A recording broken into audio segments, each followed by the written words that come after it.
News ടുഡേയിലേക്ക് സ്വാഗതം. പ്രധാന വാർത്തകൾ. KM Trading Flexi Carnival. You could win a brand new Lancer GLX 2000cc. Flexi, life easy. നിയമസഭാ തെരഞ്ഞെടുപ്പിൽ മുഖ്യമന്ത്രി സ്ഥാനാർത്ഥിയെ മുൻകൂട്ടി പ്രഖ്യാപിക്കില്ലെന്ന് സീതാറാം യെച്ചൂരി. തെരഞ്ഞെടുപ്പ് സഖ്യങ്ങളെക്കുറിച്ച് സംസ്ഥാന ഘടകങ്ങൾക്ക് തനിച്ച് തീരുമാനിക്കാനാകില്ല. കോൺഗ്രസ് ബാന്ധവം വേണോ എന്ന് ബംഗാൾ ഘടകം ആദ്യം ചർച്ച ചെയ്യും. കോൺഗ്രസ് സഖ്യത്തിന് സമ്മർദ്ദം കടുപ്പിച്ച് ബംഗാൾ പ്രതിനിധികൾ.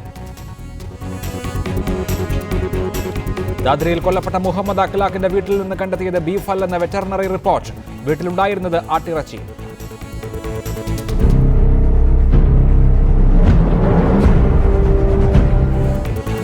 ദില്ലിക്കടുത്ത് ഗുഡ്ഗാവിൽ കോളേജിന് മുന്നിൽ നിന്ന് വിദ്യാർത്ഥിനിയെ തട്ടിക്കൊണ്ടുപോയി. 2 മണിക്കൂറിന് ശേഷം മോചിപ്പിച്ചു.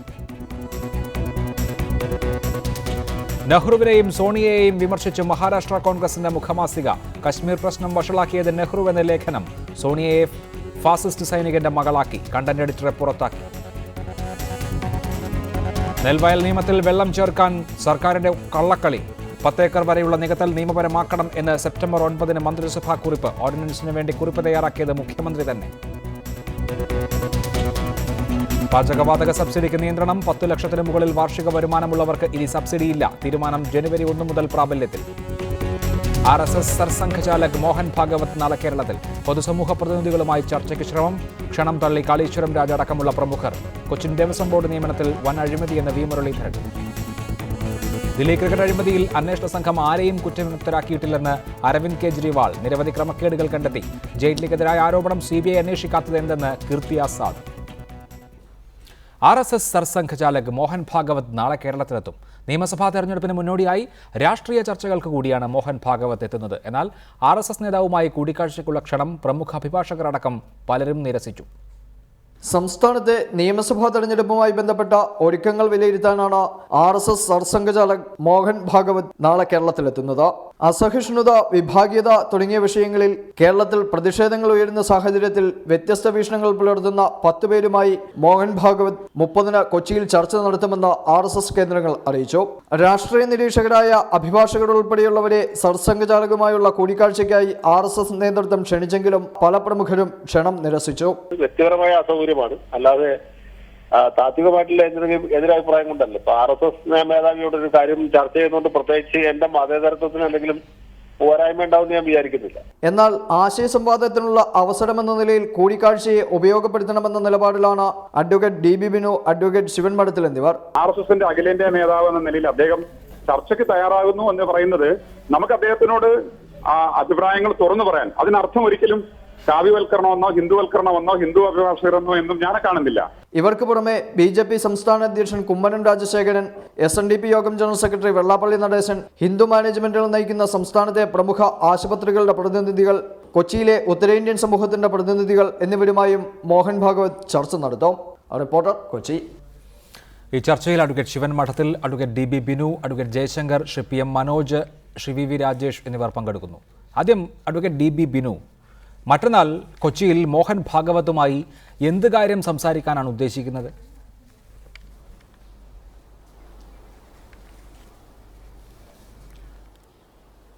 ഇതിൽ അദ്ദേഹം എനിക്ക് നൽകിയിരിക്കുന്ന കത്ത് പ്രകാരം അതിൽ സാമൂഹിക പ്രശ്നങ്ങളിൽ RSSന്റെ നിലപാട് എന്ത് എന്നുള്ളത് അതിനെക്കുറിച്ച് വളരെ മെച്ചപ്പെടുത്തുന്ന രീതിയിൽ കാര്യങ്ങൾ ചെയ്യാൻ ഉദ്ദേശിക്കുന്നുവെന്നും അതിൽ വ്യത്യസ്ത മേഖലകളിൽ പ്രവർത്തിക്കുന്ന ആളുകളുടെ അഭിപ്രായം അറിയാൻ താല്പര്യമുണ്ട് എന്നാണ് ഈ കത്തിൽ വ്യക്തമാക്കുന്നത്. അപ്പോൾ ഇത്തരത്തിൽ ഒരു കത്ത് ലഭിച്ചപ്പോൾ RSSന്റെ മൗലികമായ ചില ഐഡിയോളജിയുമായി അഭിപ്രായ വ്യത്യാസമുള്ള ഒരാൾ തന്നെയാണ്. കേന്ദ്ര സർക്കാരിൻ്റെ നിരവധി അഴിമതികളോ ക്രമക്കേടുകളൊക്കെ റൈറ്റ് ടു ഇൻഫർമേഷൻ ആക്ട് അനുസരിച്ച് പുറത്തു കൊണ്ടുവന്നിട്ടുള്ള ഒരാളാണ് ഞാൻ.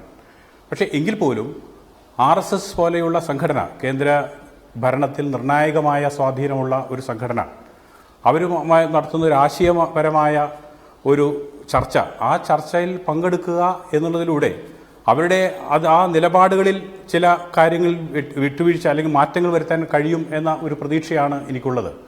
അതിനുള്ള ഒരു അവസരം ഉപയോഗിക്കുക എന്നതിലൂടെ ഇപ്പോൾ ഇന്ന് നമ്മൾ കേൾക്കുന്നത് ഇൻടോളറൻസ് അല്ലേ, അസഹിഷ്ണുതാവാദമാണ് എല്ലാ തലങ്ങളിലും ഉയരുന്നത്. ആ അസഹിഷ്ണുതയെ നമുക്ക് നേരിടാൻ കഴിയുന്നത് ഇത്തരത്തിലുള്ള ഡയലോഗിലൂടെയാണ്. ആ ഡയലോഗ് വിളിക്കുമ്പോൾ പോകില്ല എന്ന് 1925 മുതൽ ഇങ്ങോട്ട് RSSന്റെ രാഷ്ട്രീയം എന്താണ് എന്തൊക്കെയാണ് അവർ ചെയ്തിട്ടുള്ളത് എന്ന കാര്യത്തിൽ ആർക്കും തർക്കമുണ്ടാകാനിടയില്ല. നമ്മുടെ മുന്നിൽ ചരിത്രമുണ്ട്. RSSന്റെ നിലപാടുകൾ നിങ്ങൾ 10 പേരോട് സംസാരിച്ച് മാറും എന്ന് കരുതുന്നത് നിശ്ചയമായും മൗഢ്യമാകുകയും ചെയ്യും. ഇവിടെ ഒരു പ്രത്യേക രാഷ്ട്രീയ സന്ധിയിലാണ് ഈ സന്ദർശനവും ഈ ചർച്ചയും നടക്കുന്നത് എന്നുള്ളതാണ് പ്രത്യേകത. കേരളം അങ്ങേയറ്റം വർഗീയമായി ധ്രുവീകരിക്കപ്പെട്ടു പോകുമോ എന്ന ആശങ്ക നിലനിൽക്കെ RSS നേരിട്ട് ഇവിടെ BJPയുടെ തെരഞ്ഞെടുപ്പ് പ്രവർത്തനങ്ങൾ ഏകോപിപ്പിക്കുകയാണ് എന്ന തോന്നൽ ശക്തമായിരിക്കും. നടക്കുന്ന ഒരു കൂടിക്കാഴ്ചയ്ക്ക് വലിയ രാഷ്ട്രീയ പ്രാധാന്യം കൽപ്പിക്കുന്നുണ്ട്. അതുകൊണ്ട് തന്നെ അഡ്വക്കേറ്റ് കാളീശ്വരം രാജിനെ പോലെയുള്ളവർ RSSന്റെ രാഷ്ട്രീയത്തോട് ഒരു തരത്തിലും യോജിക്കാനാകില്ല, അതുകൊണ്ട് തന്നെ അവിടെ ചർച്ചയ്ക്ക് പ്രസക്തിയില്ല എന്ന് ചൂണ്ടിക്കാണിച്ച് പിന്മാറുന്നു. ഇവിടെ നിങ്ങളെപ്പോലെയുള്ള ആളുകൾ ഈ ഡയലോഗിലൂടെ എന്ത് നേട്ടമാണ്, എന്ത് ലക്ഷ്യമാണ് മുന്നിൽ കാണുന്നത്?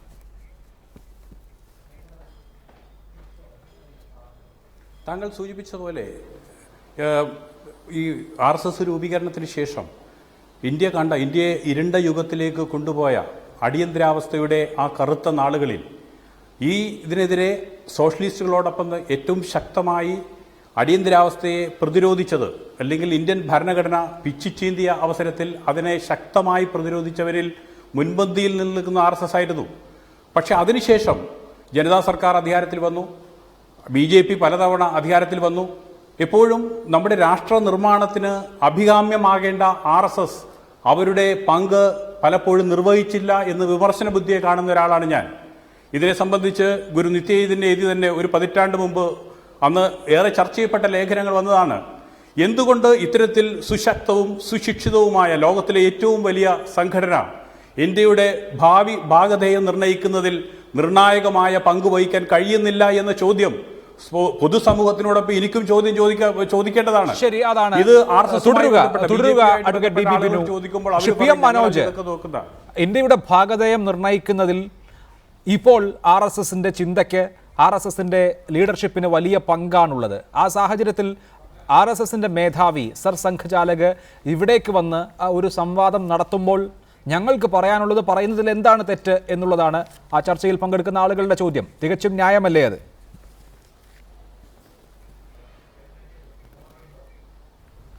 അല്ല, സാധാരണ മനുഷ്യന്മാരോട് അങ്ങനെ ചർച്ച നടത്തുന്നതും അവരുമായി ആശയവിനിമയം നടത്തുന്നതും ഒക്കെ തികച്ചും ന്യായമാണ്. പക്ഷേ RSS സാധാരണ ഒരു സംഘടനയല്ല. അത് രാജ്യത്തെ വർഗീയമായി വിഭജിച്ച് രാജ്യത്തെ ഏറ്റവും കൂടുതൽ ആളുകൾ അണിനിരക്കുന്ന ഹിന്ദു മതത്തെ അതിൻ്റെ വികാരത്തെ രാഷ്ട്രീയമായി പരിവർത്തിപ്പിച്ച് അത് സ്വന്തം രാഷ്ട്രീയ അധികാരമായിട്ട് പ്രയോഗിക്കാനും ആ അധികാരം കൈയാളാനും നിൽക്കുന്ന പാർട്ടിയാണ്.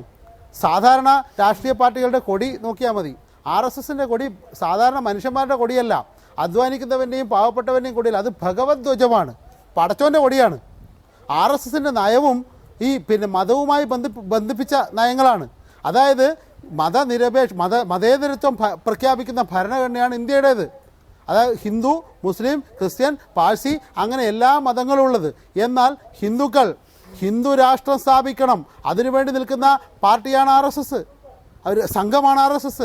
മറ്റ് മതങ്ങളെ ആഭ്യന്തര ശത്രുക്കളായി ക്രിസ്ത്യാനികളെയും മുസ്ലിങ്ങളെയും കാണുന്ന കക്ഷിയാണ് RSS. അതുകൊണ്ട് തന്നെ RSS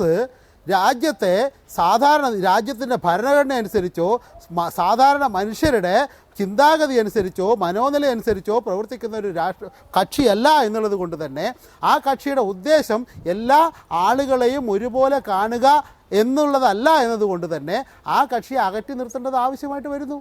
അതുകൊണ്ടാണ് ഈ കാളീശ്വര രാജിനെ പോലെയുള്ള ആളുകൾ ആ ചർച്ചയ്ക്ക് പോകാത്തത്. അതുകൊണ്ടാണ് ഞങ്ങളെപ്പോലെയുള്ള ഇടതുപക്ഷ പ്രവർത്തകർ RSSനെ നിശിതമായി എതിർക്കുന്നത്. ഞങ്ങൾക്ക് വളരെ പ്രയാസം ഉണ്ടാകാം ആളുകളെ സംഘടിപ്പിക്കുന്നതിൽ. അത് അധ്വാനിക്കുന്നവരെയും തൊഴിലാളിയെയും പാവപ്പെട്ട വിയർപ്പെടുക്കുന്നവരെയും ഒക്കെ സംഘടിപ്പിച്ച് വരിക എന്ന് പറഞ്ഞാൽ രാഷ്ട്രീയമായി സംഘടിപ്പിക്കേണ്ടതാണ്. പക്ഷേ ഒരു മതത്തിൻ്റെ കൊടി, പടച്ചോൻ്റെ കൊടി കാണിച്ചാൽ ആളുകൾ തനിയെ പുറകെ വരും എന്ന് RSSന് നല്ലോണം അറിയാം. അതിന്റെ ഭാഗമായിട്ടാണ് നടക്കുന്നത്. ഉന്നയിക്കുന്ന വിമർശനം അഡ്വക്കേറ്റ് ജയശങ്കർ, താങ്കൾ CPIയുടെ ഇന്ത്യൻ ലോയേഴ്സ് യൂണിയന്റെ നേതാവ് കൂടിയാണ്. CPI എന്ന രാഷ്ട്രീയ പ്രസ്ഥാനത്തിന് RSS മുന്നോട്ട് വയ്ക്കുന്ന രാഷ്ട്രീയത്തോട് അതികഠിനമായ വിയോജിപ്പുണ്ട്, ശക്തമായ എതിർപ്പുണ്ട്. ആ അർത്ഥത്തിൽ അത് പ്രയോഗിക്കാറുമുണ്ട്. താങ്കൾ വ്യക്തിപരമായ കാരണം പറഞ്ഞുകൊണ്ടാണ് ഈ സംവാദത്തിൽ നിന്ന് പിന്നോട്ട് പോകുന്നത്. എന്തുകൊണ്ടാണ് രാഷ്ട്രീയമായ കാരണം പറഞ്ഞുകൊണ്ട് പിന്നോട്ട് പോകാത്തത്? അല്ല, പിന്നോട്ട് പോകുന്നതിന് രാഷ്ട്രീയമായ ഒരു കാരണമില്ല. രാഷ്ട്രീയമായ കാരണത്താലല്ല പിന്നോട്ട് പോകുന്നത്. ഞാൻ പറയാനുള്ള കാര്യങ്ങൾ രേഖാമൂലം അദ്ദേഹത്തെ അറിയിക്കാനാണ് ഉദ്ദേശിച്ചിട്ടുള്ളത്. അതിനൊരു കുറിപ്പ് തയ്യാറാക്കി വെച്ചിട്ടുണ്ട്. അത് അദ്ദേഹത്തെ എത്തിച്ചു കൊടുക്കാനാണ് ഉദ്ദേശിച്ചത്. ഞാൻ സ്ഥലത്തില്ലാത്തത് കൊണ്ടാണ് പങ്കെടുക്കുക. അല്ലെങ്കിൽ ഈ പറഞ്ഞ കാര്യങ്ങൾ അദ്ദേഹത്തെ മുഖതാവിൽ കണ്ട് പറയേണ്ടത് മടിയൊന്നുള്ള ആളാണ്. എനിക്ക് വ്യക്തമായ നിലപാടുകളുണ്ട്. അതിനെ സംബന്ധിച്ച് ഒരു കുറിപ്പ് തയ്യാറാക്കിയിട്ടുണ്ട്. അത് മറ്റന്നാൾ എത്തിച്ചു കൊടുക്കാനാണ് ഉദ്ദേശിച്ചത്. അപ്പൊ പറയാനുള്ള കാര്യങ്ങൾ ആ കുറിപ്പിലും ഉണ്ടാകും. ഇതിൽ എന്താണ് താങ്കൾക്ക് ഉന്നയിക്കാനുള്ള വിയോജിപ്പ്? ഏതിൽ? RSS മേധാവിയുമായി കൂടിക്കാഴ്ച നടത്തുമ്പോൾ താങ്കൾ ഒരു കുറിപ്പ്, അദ്ദേഹവുമായി സംസാരിക്കാൻ ഒരു കുറിപ്പ് തയ്യാറാക്കിയിട്ടുണ്ട് എന്ന് പറഞ്ഞല്ലോ. അക്കാര്യത്തിൽ എന്താണ് അദ്ദേഹവുമായി സംവദിക്കാൻ ഉദ്ദേശിക്കുന്നത്?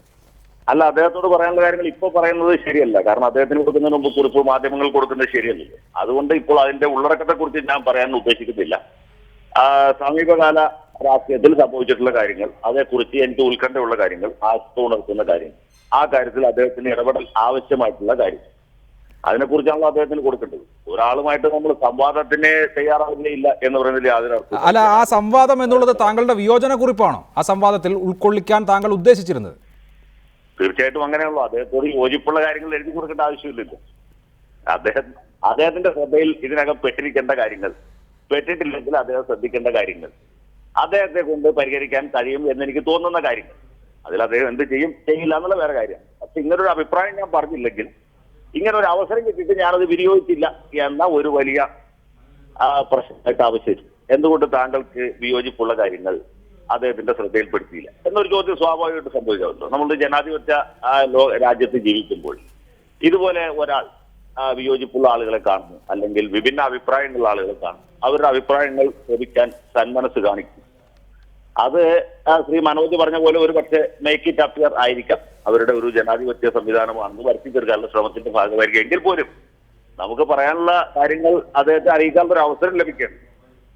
റൈറ്റ്, അതാണ് താങ്കൾ ചൂണ്ടിക്കാണിക്കുന്നത്. ശ്രീ വി രാജേഷ്, മോഹൻ ഭാഗവത് കഴിഞ്ഞ മാസവും കേരളത്തിൽ വന്നിരുന്നു കണ്ണൂരിൽ.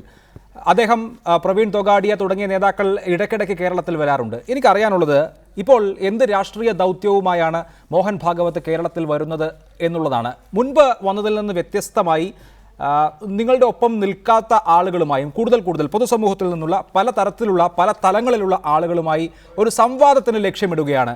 എന്താണ് അതിൻ്റെ പശ്ചാത്തലം?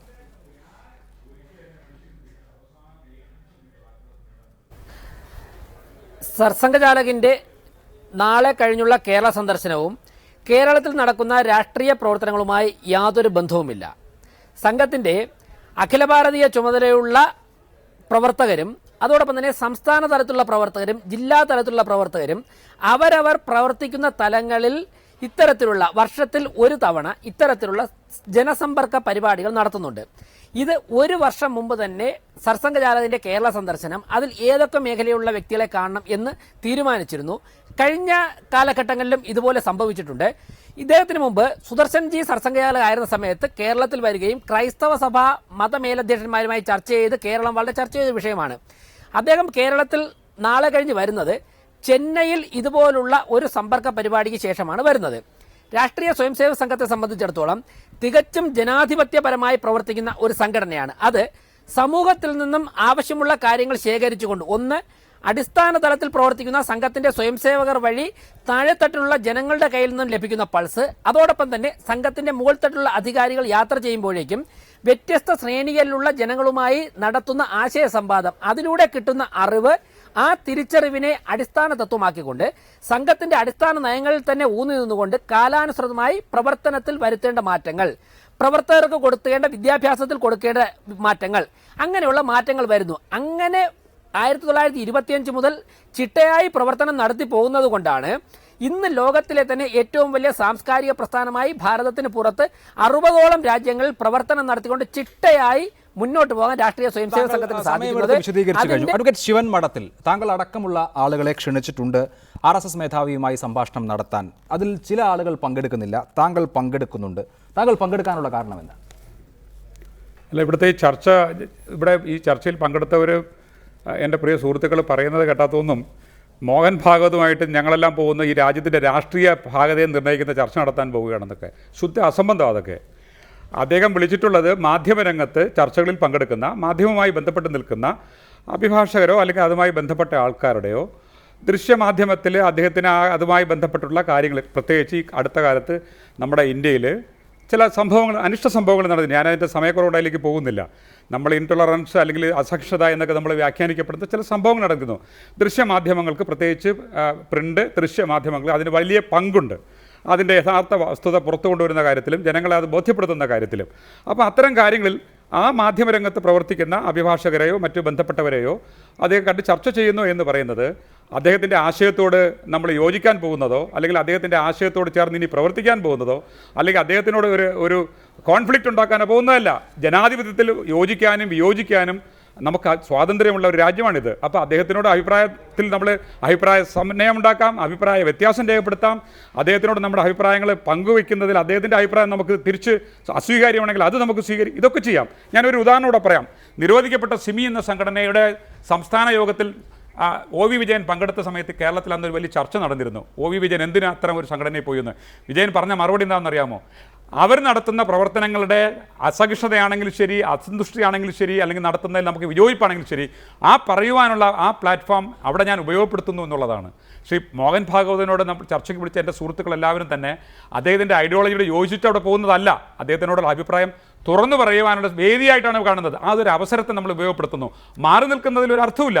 ഞാൻ ഒരു കാര്യം നിലപാട് വ്യക്തമാക്കാം. ഇന്ന് മോഹൻ ഭാഗവത് എന്ന് പറയുന്ന ദേശീയ തലത്തിൽ RSSൻ്റെ ദേശീയ തലത്തിൽ നിൽക്കുന്ന ഒരു വ്യക്തി നമ്മളോട് സമ്മതിക്കുന്നു ഇത്തരം കാര്യങ്ങളിൽ. നാളെ ഇടതുപക്ഷ പ്രസ്ഥാനത്തിൻ്റെ നേതാവാക്കൾ നമ്മളോട് സമ്മതിക്കാൻ വന്നാലും ഇതേ സമീപനം. മുസ്ലിം നേതാവായിട്ടുള്ള ഒരു ആത്മീയ നേതാവ് ഇത്തരം കാര്യങ്ങൾ ചർച്ചയ്ക്ക് വരികയാണെങ്കിൽ നമ്മൾ അതവരോടും സമ്മതിക്കാൻ തയ്യാറാണ്. മൊത്തം ഈ രാജ്യത്തിൻ്റെ ജനാധിപത്യ വ്യവസ്ഥയിൽ ജനങ്ങളുടെ പ്രശ്നങ്ങളെ നേരിടുന്ന പ്രശ്നങ്ങൾ ചർച്ച ചെയ്യുവാൻ ആര് വന്നാലും ചർച്ചയ്ക്ക്. ശരി, CPM മനോജ്, വിയോജിക്കാനുള്ള സ്വാതന്ത്ര്യം പ്രകടിപ്പിക്കാൻ കൂടിയാണ് ഈ ചർച്ചയിൽ പങ്കെടുക്കുന്നത് എന്നാണ് വിശദീകരിക്കുന്നത്. തീർച്ചയായും ചോദിച്ചോളൂ. ഒരു ചോദ്യം. അതായത് ഇങ്ങനെ യോജിപ്പാണോ വിയോജിപ്പാണോ RSSനോട് തൻ്റെ സമീപനം എന്താണ് എന്ന് രഹസ്യമായി പോയി പറയുന്നതിന് മുമ്പ് ഇവിടെ ഇങ്ങനെ പരസ്യമായി വ്യക്തമാക്കാൻ ശ്രീ ശിവമഠത്തിൽ തയ്യാറാകുമോ എന്ന ഒരു നേരിയ സംശയമാണ് എനിക്കുള്ളത്. ശ്രീ മനോജ് പറഞ്ഞതിന് ഞാൻ എൻ്റെ പ്രിയ സുഹൃത്തും കൂടെയാണ്. ഞാൻ മനോജിൻ്റെ അറിവിലേക്ക് വേണ്ടി ഒരു കാര്യം പറയാം. അഡ്വക്കേറ്റ് ശിവമഠത്തിൽ എന്ന വ്യക്തിയെ നിങ്ങൾക്ക് നല്ലവണ്ണം അറിയാം. കഴിഞ്ഞ 16-17 വർഷമായി കേരളീയ സമൂഹത്തിൽ വളരെ വ്യക്തമായ നിലപാടുകൾ എനിക്കുണ്ട്. രാഷ്ട്രീയ കാഴ്ചപ്പാടുകൾ എനിക്കുണ്ടെങ്കിലും ഒരിക്കലും ഞാൻ രാഷ്ട്രീയ കാഴ്ചപ്പാടിൽ നിന്നുകൊണ്ട് ഒരു പൊതുപ്രശ്നത്തെ ഞാൻ ഡീൽ ചെയ്തിട്ടില്ല. അങ്ങ് ചോദിച്ച ചോദ്യത്തിന് എല്ലാ ബഹുമാനത്തോടും ഞാൻ മറുപടി നൽകാം. ഒന്ന്, കേരള രാഷ്ട്രീയം ഇന്ന് കഴിഞ്ഞ കാലങ്ങളിൽ കഴിഞ്ഞ ഒരു 3 ദശകത്തിൻ്റെ ചരിത്രം പരിശോധിച്ചാൽ, പ്രത്യേകിച്ച് കണ്ണൂർ തലശ്ശേരി രാഷ്ട്രീയം പരിശോധിച്ചാൽ അക്രമ രാഷ്ട്രീയത്തിൻ്റെ ഒരു വലിയ തലത്തിലേക്ക് നമ്മൾ മാറുന്നു. അഹിംസാത്മകമായ ഒരു സിദ്ധാന്തത്തിൽ അടിയുറച്ച് വിശ്വസിക്കുന്ന ഇന്ത്യയെ പോലുള്ള രാജ്യത്ത് ഈ കാര്യത്തിൽ RSSൻ്റെ നിലപാട് എന്ത് എന്ന് അദ്ദേഹത്തിനോട് തുറന്ന് ചോദിക്കുന്നുണ്ട്. ഒരു കാര്യം, രഹസ്യമൊന്നുമില്ല. രണ്ടാമത്തെ കാര്യം, അങ്ങ് തന്നെ സൂചിപ്പിച്ച നമ്മുടെ അസഹിഷ്ണുതയെ സംബന്ധിച്ച് വളരെ വ്യക്തമായ രീതിയിൽ RSSന് ആ കാര്യത്തിൽ ഒരു നിലപാടുണ്ട്. ആ നിലപാട് എന്തെന്ന് അറിയണം. 3, BJPയുടെ സംസ്ഥാന നേതാവായി തിരഞ്ഞെടുത്ത ശ്രീ കുമ്മനം രാജശേഖരൻ കഴിഞ്ഞ ദിവസം ക്ലീമസ് തിരുമേനിയുടെ കാലുവയിൽ വന്നിച്ചിട്ട് അദ്ദേഹത്തിൻ്റെ അനുഗ്രഹം വാങ്ങിയത് ഞാൻ കണ്ടു. ആ അനുഗ്രഹം യഥാർത്ഥത്തിൽ അദ്ദേഹത്തിൻ്റെ മനസ്സിൽ തട്ടിയതാണെങ്കിൽ ക്രൈസ്തവ മുസ്ലിം സമുദായങ്ങളോട് RSSൻ്റെ സമീപനം എന്ത് നേരത്തെ തുടരുന്നതാണോ, അതിന് മാറ്റങ്ങളുണ്ടോ, അല്ലെങ്കിൽ അതിന് ഒരു റീഡെഫിനിഷൻ അല്ലെങ്കിൽ റീഓറിയൻറ്റേഷൻ ഉണ്ടോ? ഇത്തരം സമഗ്രമായ, പിന്നെ കോമൺ സിവിൽ കോഡിനെ സംബന്ധിച്ച് RSSന് വ്യക്തമായ നിലപാടുണ്ട്. ആ നിലപാടിൽ എനിക്ക് വിയോജിപ്പുണ്ട്. കാരണം പാർലമെൻറ്റിൽ നിയമം പാസ്സാക്കിയിട്ടല്ല ഒരു കോമൺ സിവിൽ കോഡ് ഈ രാജ്യത്ത് വരേണ്ട. മറിച്ച് ഡയലോഗ് വേണം, ഡെലിബറേഷൻസ് വേണം, വ്യത്യസ്ത രാഷ്ട്രീയ സാമുദായിക മതസംഘടനാ അംഗങ്ങളോടും അതിൻ്റെ സാരഥികളോടും ചർച്ച ചെയ്യണം. എന്നിട്ട് നമ്മളൊരു കൺസെൻസിലേക്ക് എത്തിയുള്ള ഒരു കോമൺ സിവിൽ കോഡ്, അതിൽ RSSൻ്റെ പങ്കെന്താണ്? ഇത്തരം കാര്യങ്ങളാണ് ചർച്ചയ്ക്ക് വിധേയമാക്കുന്നത്. അതിൽ ഒരു രഹസ്യവുമില്ല. എവിടെ വേണമെങ്കിലും ചർച്ചയ്ക്ക് തയ്യാറാണ്. അദ്ദേഹം എവിടെ വിളിച്ചാലും വരാം. അങ്ങയുടെ നേതാവ് വിളിച്ചാലും ഈ സമീപനം മാർക്സിസ്റ്റ് പാർട്ടിയോട്, എനിക്കറിയാം PM മനോജിന് വ്യക്തമായ രാഷ്ട്രീയ പ്രസ്ഥാനത്തിൽ വിശ്വസിക്കുന്ന ആളാണ്, അതിലുള്ള അഭിമാനിക്കുകയും ചെയ്യുന്ന ആളാണ്. വ്യക്തമായോ ശ്രീ PM മനോജ്?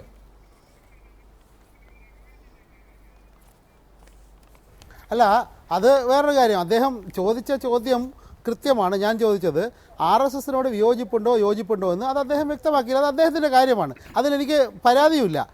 എനിക്ക് പറയാനുള്ളത്, ശ്രീ മോഹൻ ഭാഗവത് ജി RSSൻ്റെ സർസംഘചാലക്കാണ്.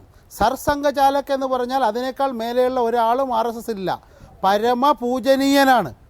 പരമപൂജനീയനായ സർസംഘചാലക് സാധാരണ നിലയിൽ ഒരു സംസ്ഥാനത്ത് ഒരു വർഷം ഒരു തവണയെ സന്ദർശനം നടത്താറുള്ളൂ, 2 ദിവസമേ നിൽക്കാറുള്ളൂ. സാധാരണ നിലയിൽ എനിക്ക് വിയോജിപ്പുണ്ട്, അതല്ല പിന്നെ ഒരുപാട് പ്രശ്നങ്ങളുണ്ടാവും. കഴിഞ്ഞ നവംബർ പകുതിയാകുമ്പോൾ വന്നു, രണ്ടാമത് ഇപ്പം വരുന്നു. നവംബർ പകുതിയായത് നേരത്തെ നിശ്ചയിച്ചതായിരിക്കാം, ഇപ്പോഴും നേരത്തെ നിശ്ചയിച്ചതായിരിക്കാം, അതിലും എനിക്ക് തർക്കമില്ല.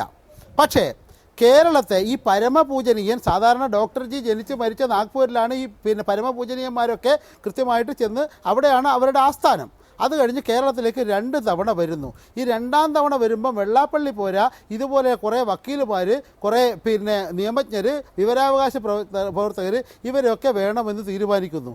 ഈ സ്വന്തമായിട്ട് 90 വർഷം കഴിഞ്ഞു.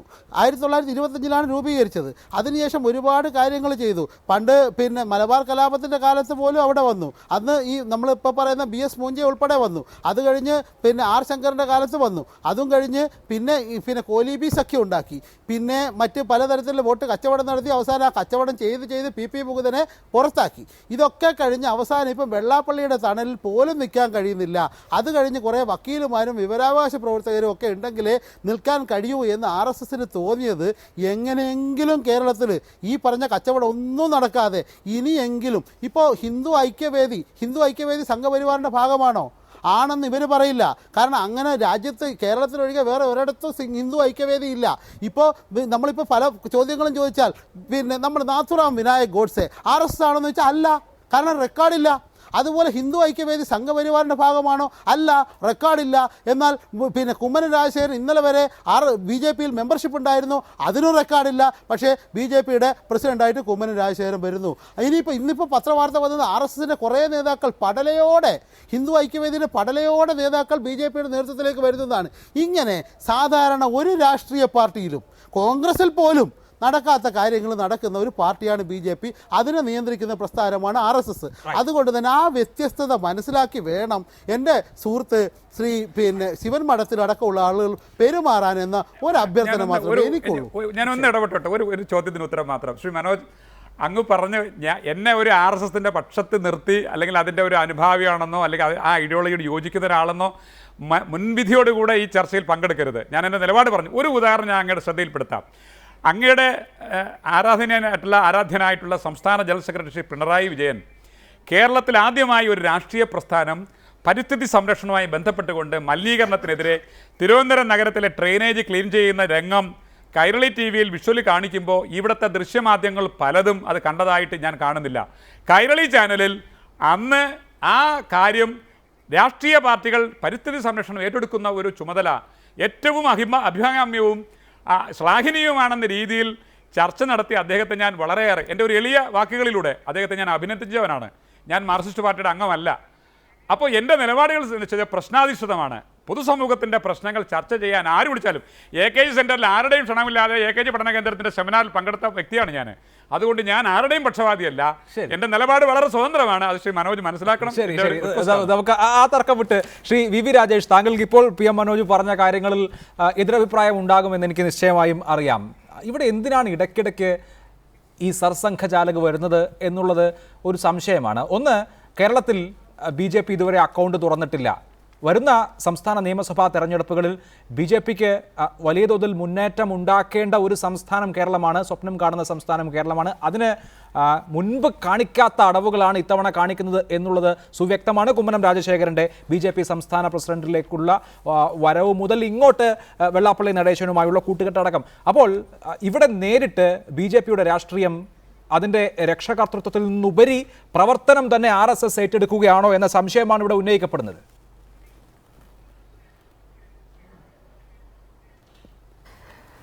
ഞാൻ ഒരു ചോദ്യത്തിന്, വ്യക്തമായ ഒരു ചോദ്യത്തിന് ഉത്തരം തരേണ്ടതായിട്ടുണ്ട്. ബഹുമാനപ്പെട്ട PM മനോജും ചോദിച്ചു എന്തിനാണ് സർസംഘചാലക് 2 പ്രാവശ്യം വരുന്നത് എന്ന്. അഭിലാഷ്, ചില അവസരങ്ങളിൽ ഈ സമ്പർക്ക പരിപാടിക്ക് സർക്കാർ യുവാവ് വരാറുണ്ട്, ചില അവസരങ്ങൾ സഹസർക്കാർ യുവാവുമാരുണ്ട്, അവരാരെങ്കിലും വരാറുണ്ട്. ഓരോ വർഷവും ആരാണ് വരേണ്ടത് എന്ന് തീരുമാനിച്ചതിൻ്റെ അടിസ്ഥാനത്തിൽ ഇപ്പോൾ തീരുമാനിച്ചിട്ടുള്ള സർസംഘചാലക് വരാനാണ്. അതുകൊണ്ടാണ് അദ്ദേഹം വരുന്നത്. പിന്നെ 2 ചോദ്യങ്ങളുടെ ഉത്തരമായും PM മനോജ് കുറച്ച് കൂടുതൽ കാര്യങ്ങൾ പറഞ്ഞതുകൊണ്ട് അഭിലാഷ് എനിക്ക് സമയം തരണം, എനിക്കത് പറയേണ്ടതായിട്ടുണ്ട്. ഞാൻ ഒരു കാര്യത്തിൽ അദ്ദേഹത്തെ അഭിനന്ദിക്കുകയാണ്. കാരണം ഞങ്ങളുടെ സംഘടനയെക്കുറിച്ച്, RSSനെ കുറിച്ച്, ഹിന്ദു ഐക്യവേദിയെക്കുറിച്ച്, BJPയെ കുറിച്ച് ഞങ്ങൾ പഠിക്കുന്നതിനേക്കാൾ കൂടുതൽ സമയം കൊടുത്ത് അദ്ദേഹം പഠിക്കാൻ തയ്യാറായിരിക്കുന്നു എന്നുള്ളതിൽ എനിക്ക് സന്തോഷമുണ്ട്. കാരണം അദ്ദേഹത്തിന്റെ പ്രസ്ഥാനത്തിലുള്ള വിശ്വാസം അദ്ദേഹത്തിന് നഷ്ടപ്പെട്ടിരിക്കുന്നത് കൊണ്ടാണ് ഞങ്ങളുടെ സംഘടനയെക്കുറിച്ച് ഇങ്ങനെ പഠിക്കുന്നത്. ഞാൻ അഭിനന്ദിക്കുകയാണ്. അദ്ദേഹം ചോദിച്ചു 1925 ഭാരതത്തിൽ രൂപം കൊണ്ടിട്ട് ഇന്നുവരെയുള്ള വളർച്ചയെക്കുറിച്ച്.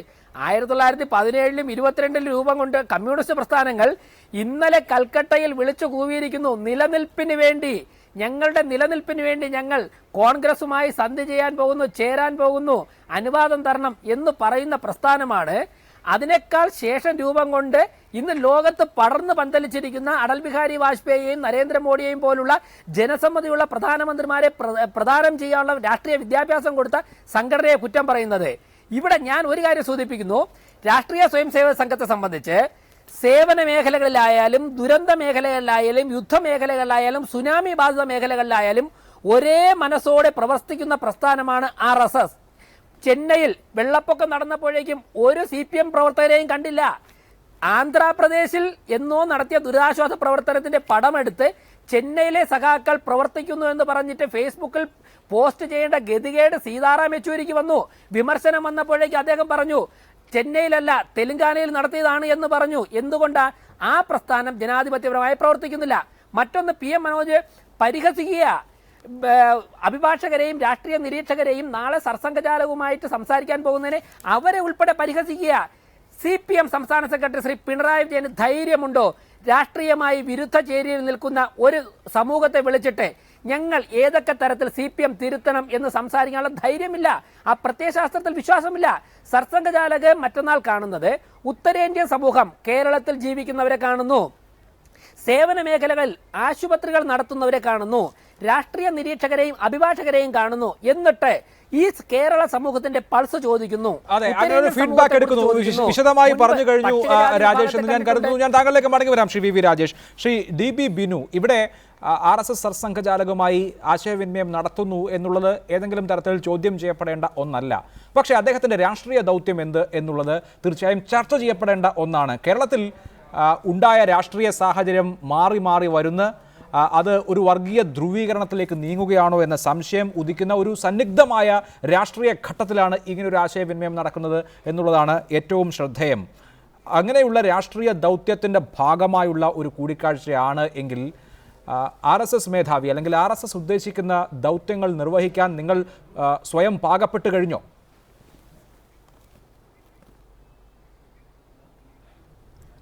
ഇവിടെ ഉന്നയിക്കപ്പെട്ട പ്രധാനപ്പെട്ട രാഷ്ട്രീയ പ്രശ്നങ്ങളാണ് ഇവിടെ ചർച്ച ചെയ്യുന്നത്. എന്നെ സംബന്ധിച്ചിടത്തോളം അതിനെനിക്ക് താല്പര്യമില്ല. ഞാൻ പ്രവർത്തിക്കുന്ന മേഖല ഇപ്പോൾ അഴിമതി വിരുദ്ധവുമായി ബന്ധപ്പെട്ട റൈറ്റ് ടു ഇൻഫർമേഷൻ ഉൾപ്പെടെയുള്ള കാര്യങ്ങൾ നടപ്പിലാക്കുന്ന കാര്യത്തിലാണ്. അപ്പോൾ അതിനെ സംബന്ധിച്ച് ചില കാര്യങ്ങളാണ് എനിക്ക് അദ്ദേഹത്തിൻ്റെ ശ്രദ്ധയിൽപ്പെടുത്താനുള്ളത്. റൈറ്റ് ടു ഇൻഫർമേഷൻ ആക്ട് 2005 വന്നപ്പോൾ നാഗ്പൂരിൽ നിന്നും RSSന്റെ ആസ്ഥാനത്ത് നിന്നും ഒരു സർക്കുലർ എല്ലാ ശാഖകളിലേക്കും അയച്ചത് അന്ന് ഇന്ത്യൻ എക്സ്പ്രസ് റിപ്പോർട്ട് ചെയ്തിരുന്നു. ഈ ശാഖയിലുള്ള അംഗങ്ങൾ വിവരാവകാശ നിയമം ഉപയോഗിച്ചുകൊണ്ട് ഗവൺമെൻറ്റുകളുടെ അഴിമതി പുറത്തു കൊണ്ടുവരിക എന്നുള്ളതായിരുന്നു ആ നിർദ്ദേശം.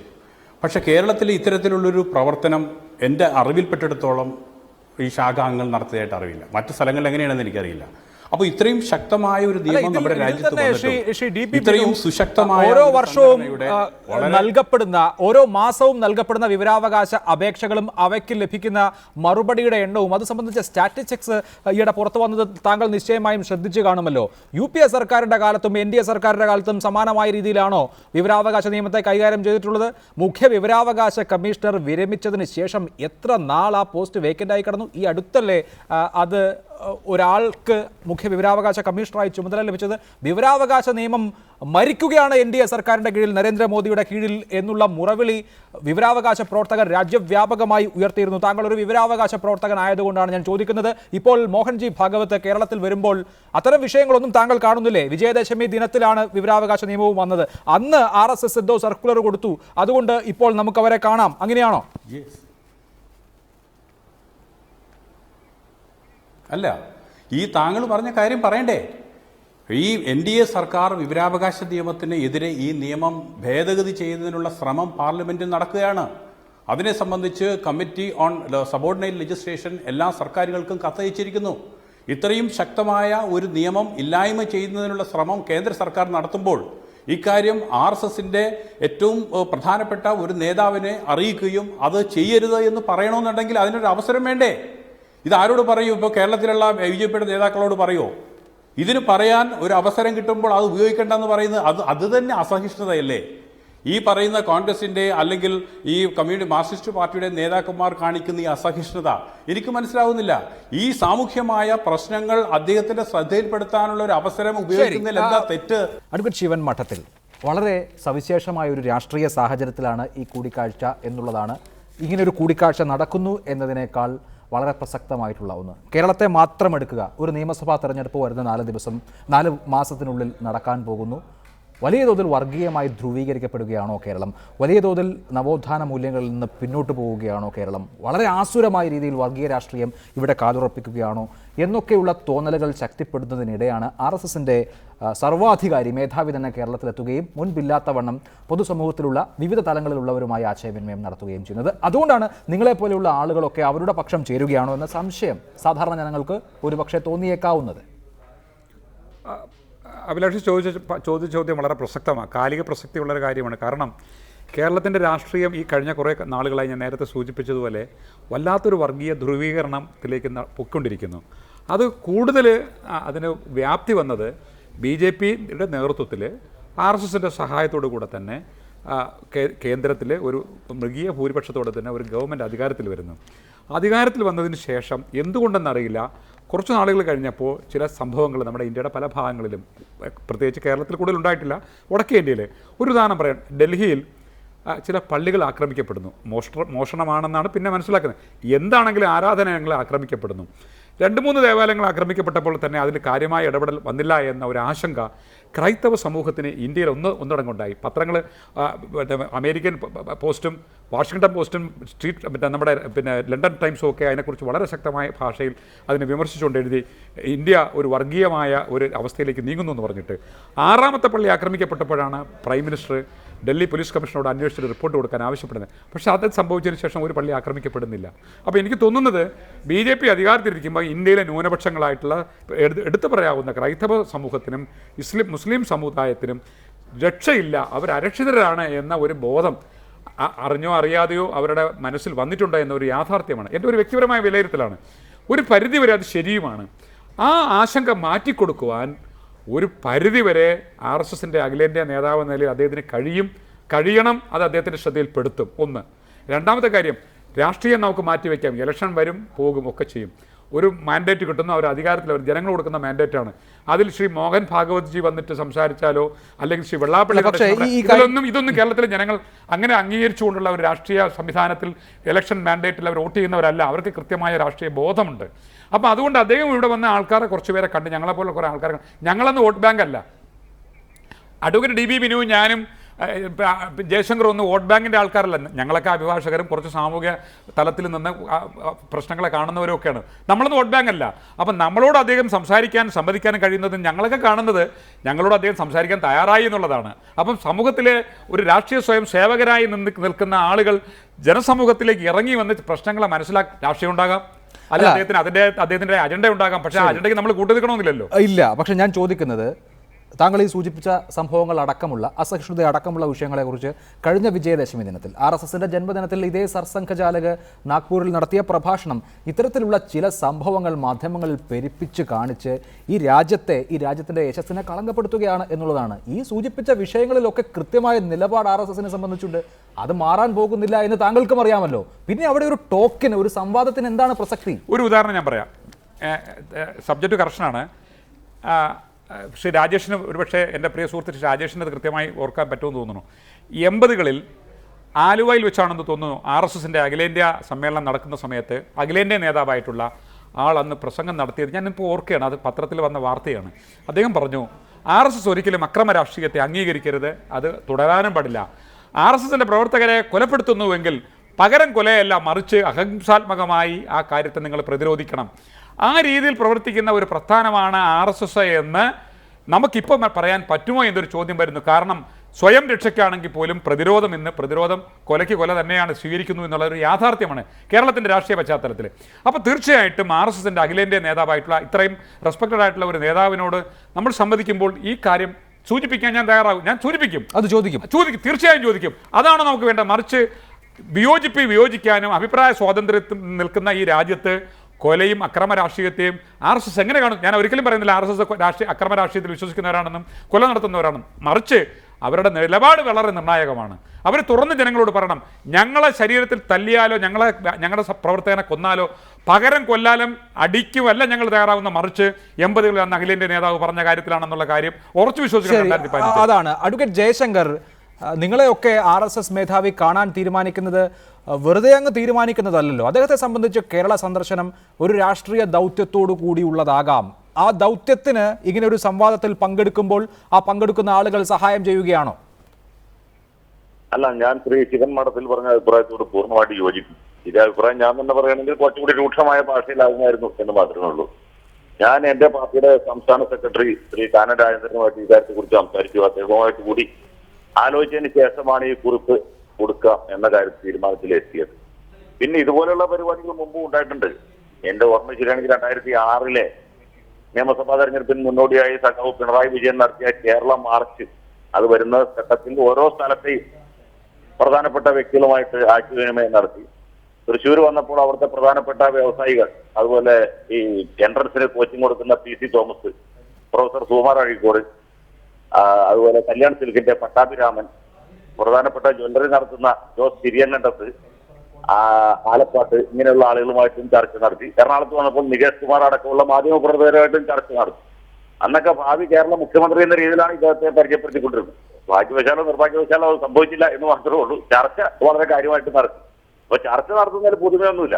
ഇപ്പൊ കല്യാൺ സിൽക്ക് നടത്തുന്ന പട്ടാഭിരാമനുമായിട്ട് പിണറായി വിജയൻ ചർച്ച ചെയ്തിട്ട് എന്തുണ്ടാവും നമുക്കറിയാൻ പറ്റില്ല. അപ്പോ അതിലൊന്നും വലിയ കാര്യമൊന്നുമില്ല. ഇപ്പൊ ചർച്ച നടത്തിക്കൊണ്ട് പിണറായി വിജയന്റെ നിലപാട് മാറാൻ പോകുന്നില്ല. സ്വാമിയുടെ കച്ചവടത്തിനും കുറവ് സംഭവിക്കാൻ പോകുന്നില്ല. പിന്നെ ഇതൊക്കെ ഒരു കഥനല്ലേ. അതാണ് ശ്രീ PM മനോജ്. ഇപ്പോൾ ഇങ്ങനെ ഒരു സംവാദം നടത്തിയത് കൊണ്ട് മോഹൻ ഭാഗവത്തിന്റെയോ RSSന്റെയോ നിലപാടുകൾ മാറാൻ പോകുന്നില്ല. പക്ഷേ അതൊരു സംവാദമാണ്. ജനാധിപത്യത്തിൽ സംവാദം അനിവാര്യമാണല്ലോ. പൊതുമണ്ഡലം കൂടുതൽ സംവാദാത്മകമാകുമ്പോഴാണല്ലോ ജനാധിപത്യത്തിന് കൂടുതൽ അർത്ഥം വരുന്നത്. RSS ഈ രാജ്യത്തെ ഒരു പ്രധാനപ്പെട്ട ഘടകമാണ് എന്ന് അവഗണിക്കാനും സാധിക്കില്ല. അതുകൊണ്ട് സംവാദത്തിന് പോവുകയാണ്.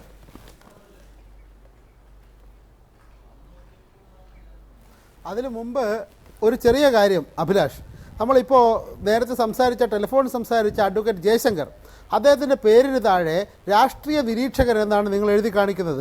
അത് മാറ്റി CPI പ്രതിനിധി എന്ന് ദയവായി എഴുതണം. അദ്ദേഹം വളരെ ഓപ്പണായിട്ട് ഇവിടെ പറഞ്ഞിരിക്കുകയാണ്, എൻ്റെ പാർട്ടിയുടെ സംസ്ഥാന സെക്രട്ടറി കാനം രാജേന്ദ്രനുമായിട്ട് ആലോചിച്ചതിന് ശേഷമാണ് ഞാനിത് തീരുമാനിച്ചത് എന്ന് അദ്ദേഹം ഇങ്ങനെ ഒരു ചർച്ചയിൽ വളരെ തുറന്ന് പറഞ്ഞ സ്ഥിതിക്ക് ഇനി അദ്ദേഹത്തെ രാഷ്ട്രീയ നിരീക്ഷകൻ അങ്ങനെ പറഞ്ഞ ഒരു സ്വതന്ത്ര ഭാവം തോന്നും. അദ്ദേഹം എന്നെപ്പോലെ ഞാൻ ദേശാഭിമാനിയുടെ പ്രതിനിധിയാണ്, ഞാൻ CPI അസ്വാഭാവികമായും ദേശാഭിമാനി CPIMന്റെ മുഖപത്രമാണ്. അതുകൊണ്ട് തന്നെ എനിക്ക് CPIMൽ നിന്ന് വ്യത്യസ്തമായ ഒരു ഐഡന്റിറ്റി ഇല്ല. അത് കൃത്യമായി അത് സാധാരണ മട്ടിൽ തുറന്ന് പറയാനുള്ള ഒരു സന്നദ്ധതയോ അല്ലെങ്കിൽ അങ്ങനെ അംഗീകരിക്കാനുള്ള ഒരു സാധ്യത നമ്മൾ കാണണം. അതുകൊണ്ട് തന്നെ ചാനൽ അത് ചെയ്യണം എന്നാണ് എനിക്ക് അഭിപ്രായപ്പെടാനുള്ളത്. 1. 2, എനിക്ക് ശ്രീ രാജേഷ് പറഞ്ഞതിനോട് യോജിപ്പാണ്. അങ്ങനെ വാദത്തിന് വേണ്ടി യോജിക്കാം. RSS ഇന്ന് ഇന്ത്യയിലല്ല ലോകത്ത് തന്നെ ഏറ്റവും വലിയ സാംസ്കാരിക സംഘടന എന്നാണ് അദ്ദേഹം പറഞ്ഞത്. അങ്ങനെ ഒരു സാംസ്കാരിക സംഘടന, ആ സാംസ്കാരിക സംഘടനയ്ക്ക് ഇന്ത്യയിലെ ഭരണഘടനയിൽ വേറെ പ്രത്യേകിച്ച് രാഷ്ട്രീയമായ കാര്യങ്ങളൊന്നുമില്ല. ആ സാംസ്കാരിക സംഘടന ഇന്ത്യൻ ഭരണം നിയന്ത്രിക്കില്ല. അങ്ങനെ ഭരണത്തിൽ ഒരു നിയന്ത്രണവുമില്ലാത്ത ഒരു സാംസ്കാരിക സംഘടനയുടെ നേതാവ് വരുമ്പോൾ അദ്ദേഹത്തിനോട് നിങ്ങൾ കൊലപാതക രാഷ്ട്രീയത്തിൻ്റെയും അതുപോലെ വിവരാവകാശ നിയമത്തിൻ്റെയും കാര്യം പറഞ്ഞാൽ എന്ത് ഫലമാണ് ഉണ്ടാവുക? നമ്മൾ ഒരു കാര്യം ചെയ്യുമ്പോൾ അതിനെന്ത് ഫലം എന്ന് മനസ്സിലാക്കണമല്ലോ. ഇങ്ങനെ ഒരു പച്ചക്കറി പോലത്തെ ഒരു സാംസ്കാരിക സംഘടന, അതിന് രാഷ്ട്രീയമായിട്ട് യാതൊരു ഇടപെടലുമില്ല, അതിന് BJPയുടെ നിയന്ത്രണമില്ല. അങ്ങനെ ഒരു സംഘടനയുടെ നേതാവ് വരുമ്പോൾ നിങ്ങൾ പറയേണ്ടത് ആരോടാ? വിവരാവകാശ നിയമം സംബന്ധിച്ചാണ് പരാതിയെങ്കിൽ ആരോട് പറയണം? നരേന്ദ്രമോദിയോട് പറയണം, അല്ലെങ്കിൽ BJPയുടെ രാഷ്ട്രീയ നേതാക്കളോട് പറയണം. കൊലപാതകങ്ങളെ കുറിച്ചാണ് പരാതിയെങ്കിൽ ഈ BJPയുടെ നേതാക്കളോട് പറയണം. സംഘടനയാണ്. BJPയുടെ സുപ്രീം കോടതിയാണല്ലോ RSS. BJPയുടെ സുപ്രീം കോടതി മാത്രമല്ല, ഈ സർക്കാരിനെ സംബന്ധിച്ച് റിപ്പോർട്ട് അവതരിപ്പിച്ച് പ്രോഗ്രസ് കാർഡ് വാങ്ങിക്കേണ്ട സംഘടന കൂടിയാണ് RSS എന്ന് താങ്കൾക്കും അറിയാമല്ലോ. RSS സർസംഘചാലക് മോഹൻ ഭാഗവത് 2 ദിവസത്തെ കേരള സന്ദർശനത്തിനായി നാളെ കൊച്ചിയിൽ എത്തുകയാണ്. പൗരപ്രമുഖരുമായി അദ്ദേഹം നടത്തുന്ന കൂടിക്കാഴ്ചയാണ് ഇതിനോടകം ശ്രദ്ധ നേടിയിട്ടുള്ളത്. ചില പൗരപ്രമുഖർ അതിൽ നിന്ന് പിന്മാറുകയും ചില ആളുകൾ ഞങ്ങൾ പങ്കെടുക്കുകയും എന്ന് പ്രഖ്യാപിക്കുന്ന സവിശേഷമായ ഘട്ടത്തിലാണ് ഈ ചർച്ച നടന്നത്. വളരെ നന്ദി ചർച്ചയിൽ പങ്കെടുത്തതിന് അഡ്വക്കേറ്റ് ശിവൻ മഠത്തിൽ, advocate DB Binu, advocate Jaishankar, Shri PM Manoj, Shri VV Rajesh. ഇടവേളയ്ക്ക് ശേഷം എഡിറ്റേഴ്സ് അവർ കാണാം. നമസ്കാരം.